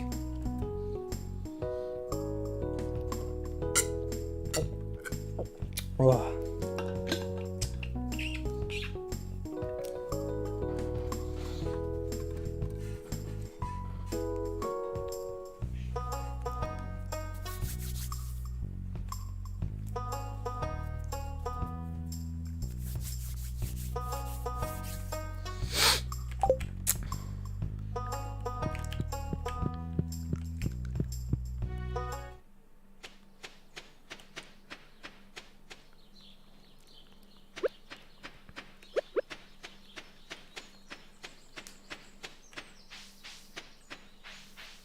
Hey, Robin.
I think I got all the berries.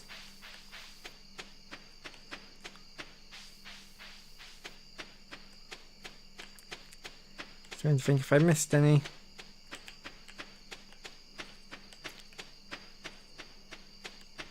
Just gonna check. Nope. Up here.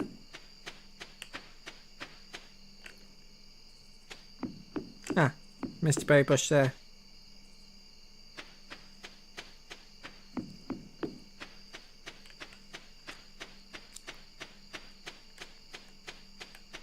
How does one lose muscle fat on their chest? Is it like sit-ups?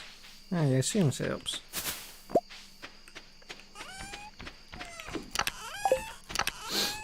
Also, I want to get all of the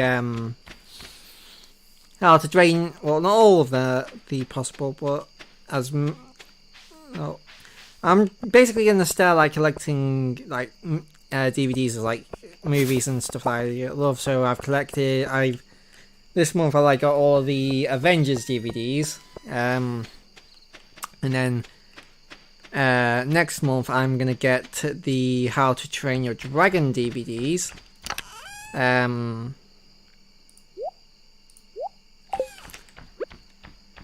There's just one problem with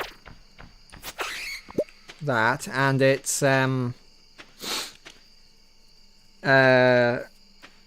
Dragon's Race to the Edge, I believe it, or Dragon's Edge, or whatever it's called. There's 6 seasons of it, but you can only get seasons 1 to 4 in the UK on DVD. 5 and 6 are region locked to the US. Now, so for me to get them on DVD and watch the DVD, I would have to get a multi-regional DVD player. Which is a pain in the ass because it's a multi-region DVD player. Anyway, I do believe I actually... So I'm probably gonna get one of them, and... I believe I actually bought one for my father for his birthday or something, or Christmas. Buy again. DVD.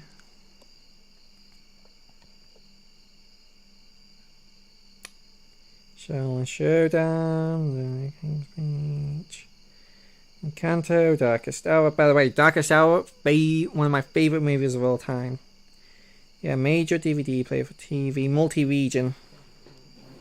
Yeah, so I'm gonna get a multi-region DVD player so I can get that. Go and watch it.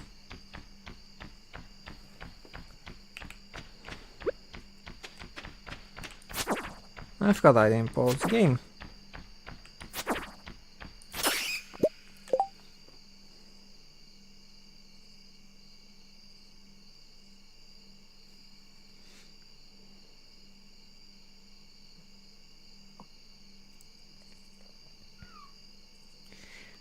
Before now, how I watched DVDs was just off a DVD player attached to my computer, hooked up to my computer. And using this DVD player might be a little bit of a pain in the bum because if I can't get it to go through my Elgato, then I'm gonna have to just swap it. It's not gonna be too much trouble, but it's just could be a minor nuisance.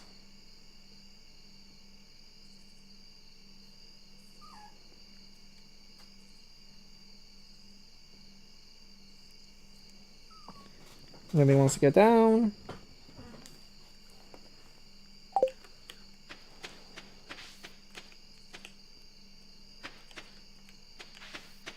Oh, it's 1 AM.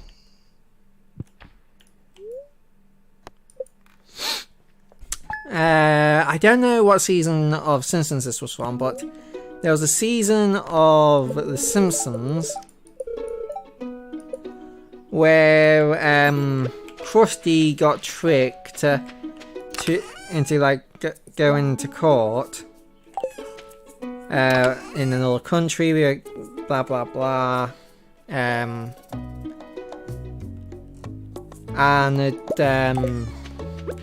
he and like Homer and Bart had to make a DVD. It was like a major like contribution to their country's culture that Krusty has made, and they made a so they made a DVD, and the judge asked what region is it, and he's just like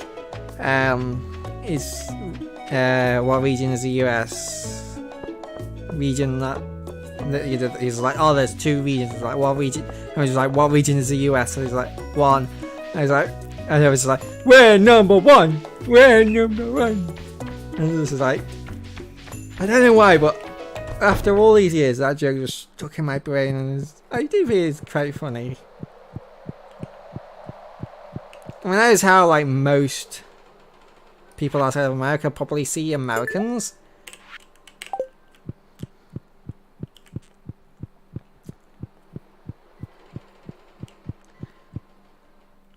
Oh, there's this another comedian. What was his name? What's his name? Blonde hair, white guy. I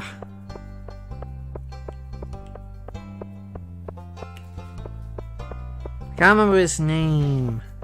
But basically, he made, this comedian made a joke about Americans, British comedian, basically saying that they don't do anything little, like in England our village idiot is like the nut job on the corner, but in America your village idiot is the president. This was when Trump was president, by the way.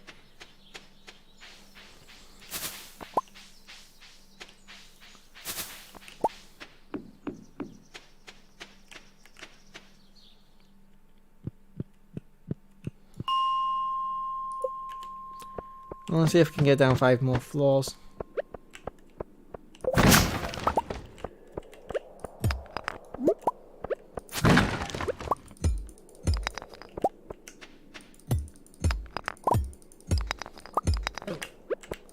I knew it!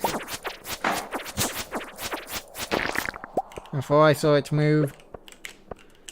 So wait a minute, is that rock too close to the other rock? And did that rock just move? And the... Anyway, let's kill these two before they transform.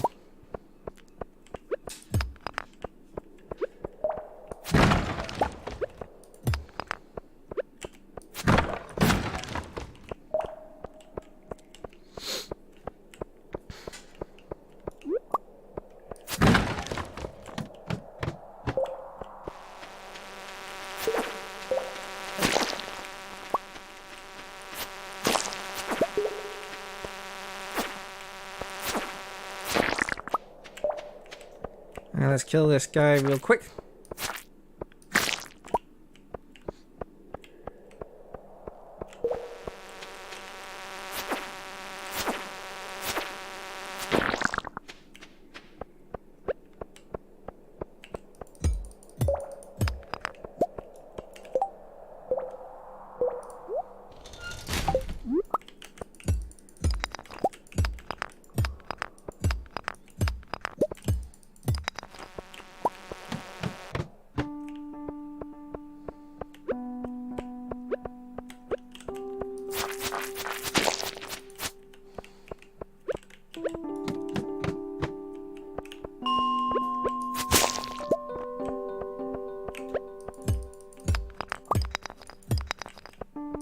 I got down 5 floors surprisingly easily.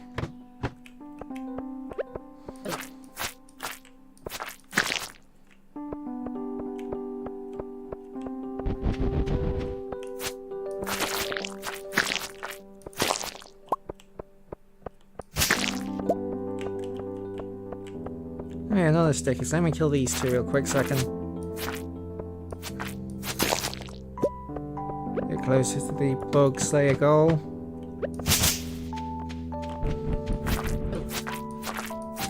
Oh, why do they have to spread out?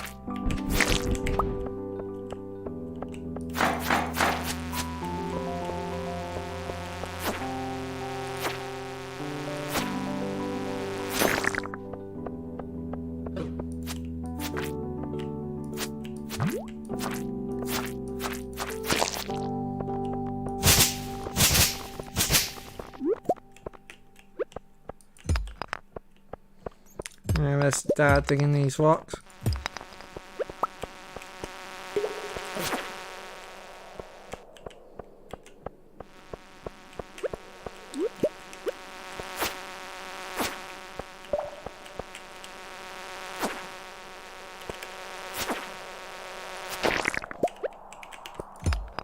Right.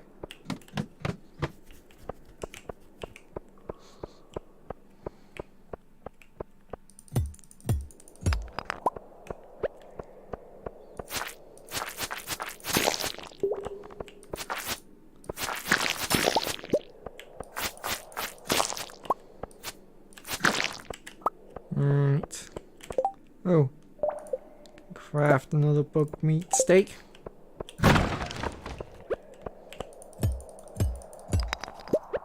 Yeah, the main problem in the early game with mine is not running out of health, it's running out of energy. You have such little energy and using your pick uses up a lot of energy in the early games.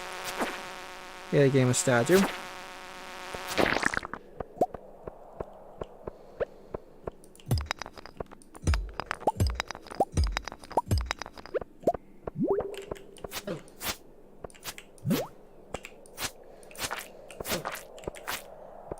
Another thing that I'd be able to do in a normal playthrough that I can do in this one is buy pizza, because pizza's usually a good early game food source, but too expensive, unfortunately.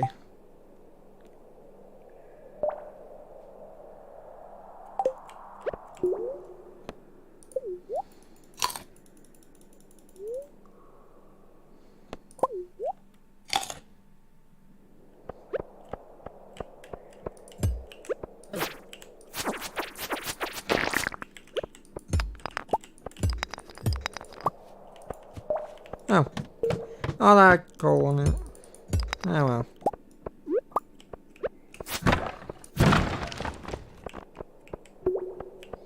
Hey.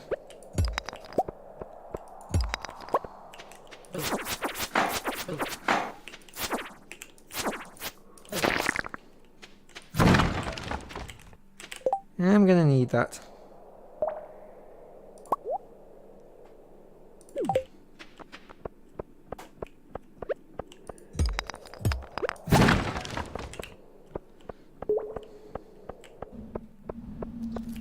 Oh no!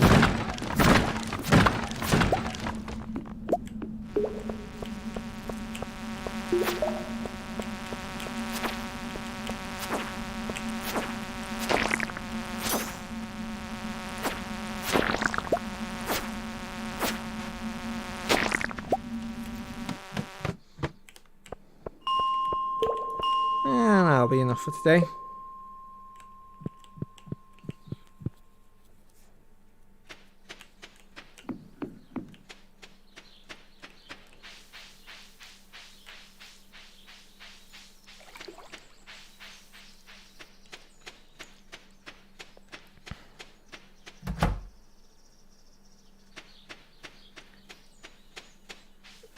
So I went to see my nice aunt on their birthday this year, and I gave her a present, and we were talking and talked about feeling old, and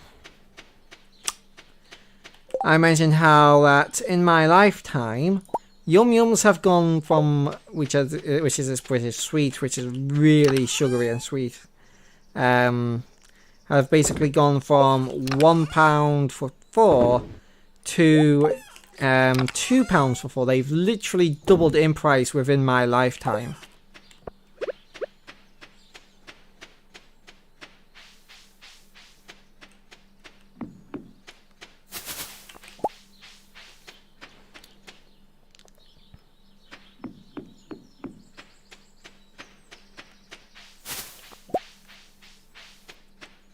So it was like, first it was 4 for £1, then 4 for £1.25, and now 4 for £2. I don't know if there was a point where it was 4 for £1.50 or £1.75, but yeah, inflation is quite bad.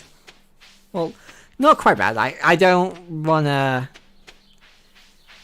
really exaggerate here. Like, if you look at Turkey's inflation, my god, that is so much worse. Like, they're looking at hundreds of percent inflation rather than like the 4 or 5% inflation that we have.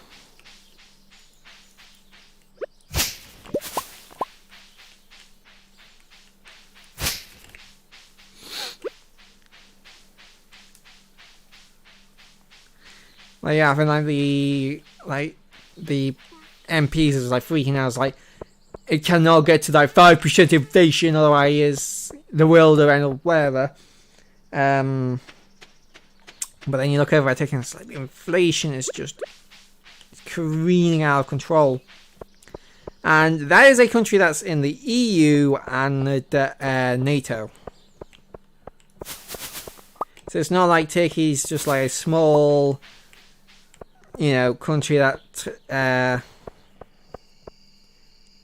whose economy was bound to crash and burn. It's like, no, this is not good for a country in the EU. I believe they are in the EU, don't quote me on that, I could be wrong.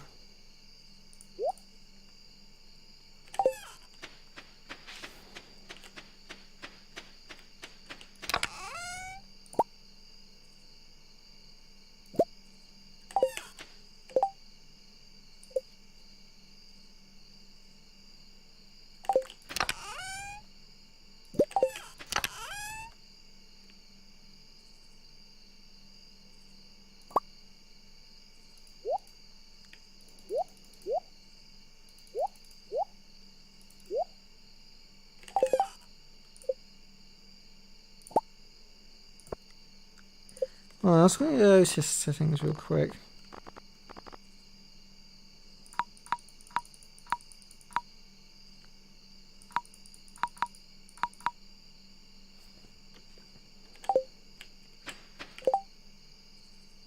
There you go, much better. A little bit hard to see before.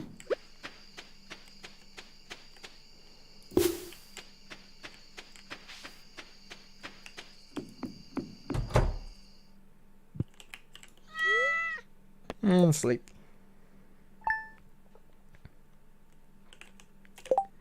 Alright, hold on, how long have I been streaming for?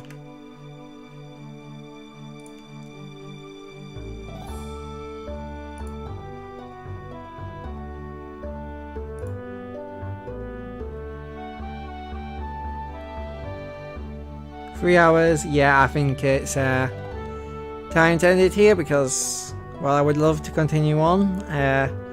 Got about the VOD to think about, so I can't expect people to just be watching for like 5 hours straight. Every live stream. So, I hope you guys all did enjoy this live stream. I hope to see you guys in the next live stream, and please ignore the boxes behind me. I just realize that they're there. I use them for things, so please don't get angry about me. I just have nowhere to put them right now.